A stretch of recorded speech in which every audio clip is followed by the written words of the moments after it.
going to put a shout out now for Linda Charnock from the Bedroom Tax campaign. If she's here, if she can come to the platform. Just like I did, don't worry, I'll teach you the tax advice then. Devo is a spider. Big round of applause for Linda. Right, hello everyone. Right, first of all, I'm just going to tell you a bit about bedroom tax for the people out there who don't know. So, the bedroom tax was brought in by this Tory government, and they penalise people who have to have housing benefit. So basically, if you've got a spare bedroom and you have to claim housing benefit, you lose 14% of your rent, so you've got to pay 14% of your rent yourself. That's if you've got one room. If you've got two rooms, that's 25% of your rent. Some of that can, for some people, that's 40% of their benefits that they've got to contribute towards the rent. They brought this policy in, this disgusting, horrid policy, to try and save money, and it's costing them money. There's no houses for people to downsize to. We did a Freedom of Information Act in Bolton, and for 15,000 people, there were 9 one-bedroom flats. 5 of them bedroom flats, they were for over 60s or for the disabled, so nobody fitted the criteria for them. Within our campaign, we've got many people who are struggling to pay the bedroom tax. They're doing without gas, they're doing without electric, they're doing without the meals, they're going without to feed the children. They're also not just affected by bedroom tax, they're actually affected by benefit sanctions as well. We've had people in our campaign who've been sanctioned on the benefits because they went to the father's funeral. We've had people sanctioned for the benefits because they were 2 minutes late for an appointment. We've got disabled people who are affected by the bedroom tax, and they've been cut by ATOS. So it's everything. It's bedroom tax, benefit sanctions, ATOS, cutting the mental health beds. You know, it's enough to turn anybody to suicide. And I don't know if anybody here has heard the name of Stephanie Bottrell.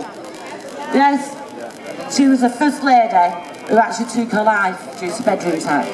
She left a letter to her 2 children to say, don't blame yourself, blame the government. When they opened the cupboards, there was nothing in the cupboards, there was no food. She'd lived in that home for over 25 years, and they wanted her to move. I got involved with the bedroom tax campaign in Bolton because I myself was subject to bedroom tax after having been made redundant due to government cuts. I've lived in my home for 18 years, and I've got my mother's and my brother's ashes scattered in my garden. And I'm one of the lucky ones because I'm back in employment, but I'm going to stay in this campaign and I'm going to fight for everybody. And it's fantastic to see so many people out there today, all coming together, all joining as one, because that's what we need to do to fight this disgusting Tory government. And what we're also fighting for is the future of our children and the future of our grandchildren. Because if we don't fight, what's going to happen to them? Absolutely disgusting. I recommend everybody to get on the protest in London with the People's Assembly on the 20th of June. Get your name down for the coaches. We've got a protest at the Housing Conference here at the GMEX on the 24th of June. Get down there. You're going to have Tory ministers speaking about housing. We've had 2 evictions in Bolton purely due to the bedroom tax, and we're going to fight so we don't get any more. We don't want any more people homeless. We want to help the people who are homeless now to be able to prosper and get into some accommodation. We don't want to make thousands and thousands of people, more people homeless. And I'm not a singer, but I've got a little song for you before I go on. I want you all join in, right? And it goes like this. 1 million people using food banks. 1 million people using food banks.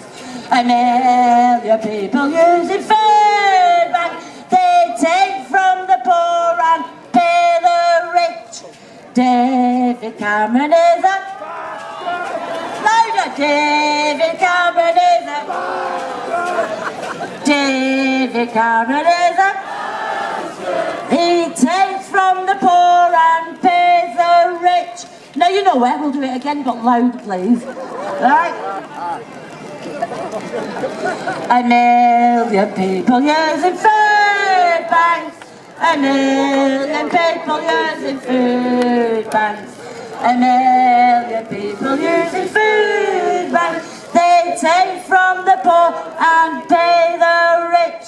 David Cameron is a bastard. David Cameron is a bastard.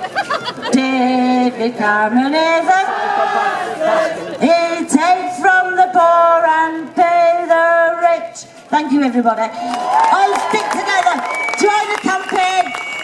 And everybody go to everybody's protest. Let's make this big and better. And let's get to our protest on the 20th of June in London. Thank you.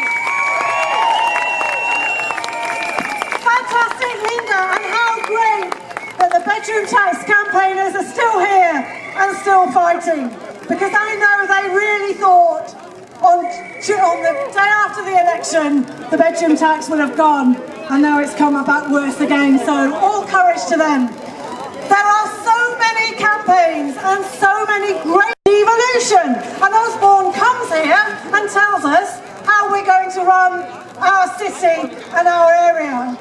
And they've also added the NHS budget, and we've seen the dismantling of the NHS if this comes in. There is a fantastic campaign that is simply asking for a vote, and I wanted to give a big round of applause from Dave from the campaign for a referendum on devolution. Dave. Thanks, Penny.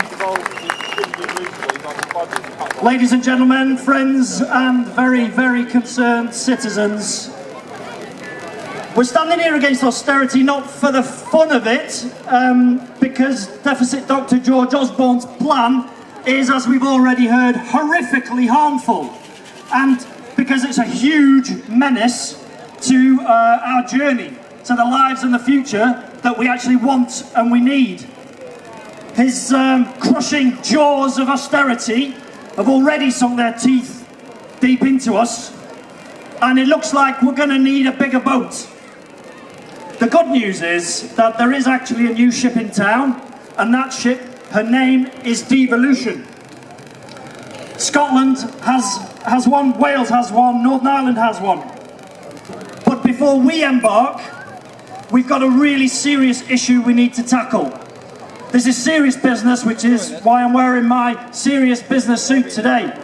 And that is, who decides what and how, impacting on the lives of millions of us? And what is our role in all of that, in those decisions? Well, last November, it's only a few months ago, George and his new best buddy, Sir Richard Leese, the leader of Manchester City Council, revealed that they'd already done that devolution deal. The Greater Manchester Agreement. That's also known as Devo Manc. You might have heard that floating around. Central to this agreement, and this is quoted from it, is reformed governance system and new powers. So it is a massive big deal. And there's no public awareness, no public consultation, no scrutiny, no impact assessment, no democratic engagement. Can it ever be acceptable in 21st century democracy that a handful of people behind closed doors can change those basic rules of who decides what and how, impacting on all of us? Well, who makes the decisions according to this new deal? In a nutshell, it's a new, made-up mayor with decision-making powers, not just a bling mayor, a decision-making power mayor with a cabinet of the 10 council leaders across Greater Manchester. That's it. They decide. There's no new democratically elected assembly, there's no proportional representation, any of that. This Devo Manc is a deal that is different. It's a different kind of devolution, and you're not in it.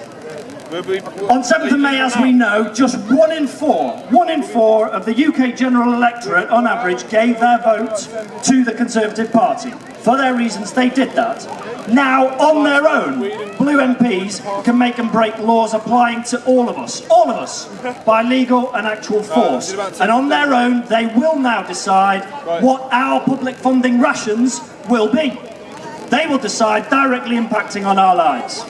Here, across Greater Manchester, less than 1 in 6 of the electorate voted Blue, and there are only 5 Conservative MPs. Now, those who voted directly for those 5 who've got the voice in Parliament, they make up only 5% of the total Greater Manchester electorate. This is seriously dodgy democracy. It's almost as extreme as in Scotland. So is that the limit? Is that the limit of our role as citizens? Once every 5 years, we play pin the tail on the donkey, blindfolded, and then strap ourselves in for the ride? Well, definitely not. But the fact remains, George has the keys to number 11, and he's back in business, and more than that, his Northern Powerhouse is top of his personal list. Just let that sink in a moment. We are George's new pet project. OMG, WTF, all the rest. So, can the decision makers be trusted? They're going to be making these decisions. Can they be trusted? So we've got George Osborne, the deficit doctor. We've got brave Sir Richard Leese. We've got Sir Howard Backroom Bernstein. We've got the Police and Crime Commissioner, Tony Lloyd, and Lord Peter Smith. Those are the two close shot candidates for a role of interim mayor. I'm not sure, I think if we did a poll here, I'm not sure we'd have very many hands of people agreeing that we can trust them on their own to make these decisions in our genuine best interests. But they've locked themselves in the cockpit. They've locked themselves in, and we're all passengers to wherever they're taking us. On their own, they are now deciding what buttons to press, what levers to pull, and having a jolly fun time of it. We don't know where they're wanting to take us, how they're going to get there, nor even how much food or fuel the deficit doctor's austerity rations are going to allow. I think it is entirely reasonable for us to be genuinely concerned about that state of affairs. So what are we going to do? What are we going to do? The answer is obvious. We do need, as has been said already, we need to organise ourselves, we need to gather an alliance of all the tribes, and we need to engage with the Devo Manc pilots who've locked themselves in the cockpit, so we can be sure that they know what we require of them, and be sure that we're all going in the right direction. Even if they were the most competent, the most humble, the most decent people on this planet, we couldn't have them locked in the cockpit deciding things on their own. So if they continue to lock us out and refuse to meaningfully engage with the citizens of Greater Manchester, if they close their minds and they harden their hearts against us, then we are going to need to get that cockpit door open somehow. And there are ideas and plans for that. So, the Greater Manchester referendum campaign is a pro-democracy campaign. It's up and running, and its first non-negotiable demand is simply that the people of Greater Manchester, 2.7 million people, we must have a referendum on the Devo Manc deal, or vote on Devo Manc for short.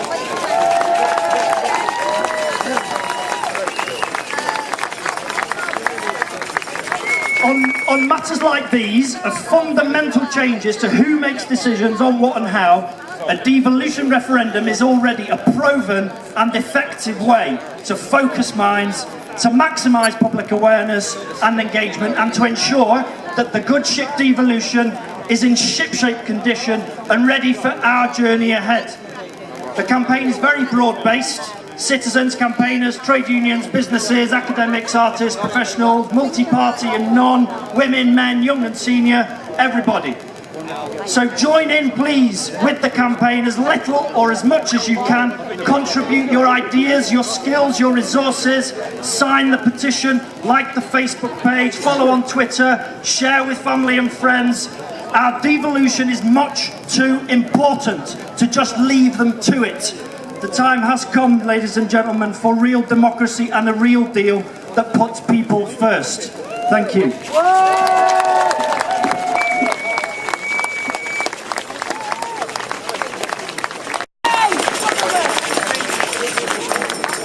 Bloody hell, the last time we got a cheer like that, we were supporting Ian Brown at the NEN Arena.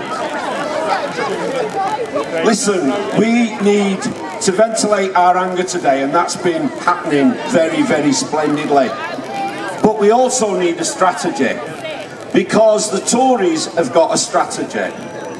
The Tory strategy is to get us divided into little groups, all thinking that we're different. We are not. Now, I'm sorry that I'm standing here today. Hiya mate, you alright? Did you hit your head when we threw you off the stage? Right, I'm sorry I'm standing here today, and the reason I'm sorry is that in the early 80s, I was one of the founders of a project working with the homeless in the face of Thatcher's government. We were seeing child homelessness rising. We were seeing the mentally ill supposedly on a programme called Care in the Community ending up sleeping on our streets. We were seeing soldiers who'd been demobbed at the end of World War II. Now, I was born 8 bloody years after that war. I was 30 odd when we founded LifeShare, and those blokes were still on the streets. We are not different from each other. And you need to understand, I'm a military chaplain, the army need to be talking with you, and you need to be talking with them. There are some police officers in this city that are fed up that while they're cutting the funding to the police, they're stopping them release the energy they need to get to the Whitehall paedophile rings and all those other problems that are rotting this society.